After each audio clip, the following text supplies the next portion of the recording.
Hey guys, in this video, I'll guide you through how to edit text behind person Capcut. Alright, so let's begin with the video. The very first step is to import the video in Capcut. And as you can see, I have a video of a girl that's walking and I want to put the text behind her. The first step is to add the text by clicking here and then here and enter any text that you want to add. Now you can choose the style, font, color, and so on, and adjust your text over the screen.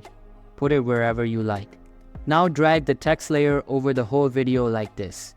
Now select the text layer and find the animation option. Select in and find the fade in animation and select it. Now adjust it to be a second or more. Then select out, fade out, and adjust it to be a little longer than the fade in animation. Here is how our video should look. We have one final step to do, so follow me carefully. Export this video to your photo gallery by clicking here. Then go back and create a new project. Select the video with the text that we have just exported. Then tap Overlay, Add Overlay, and select the video without the text, so the unedited video.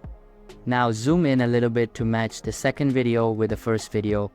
Select the second video and find the cutout option. Then tap on Remove Background and wait a couple of seconds until Capcut removes the background. When it's finished, just adjust the second video over the first video right here, and here is our result. You can export the video to your photo gallery. So that's basically text behind person Capcut. So that's all for this video. If you find it helpful, consider subscribing and giving this big thumbs up. And I'll catch you in the next one. Thanks.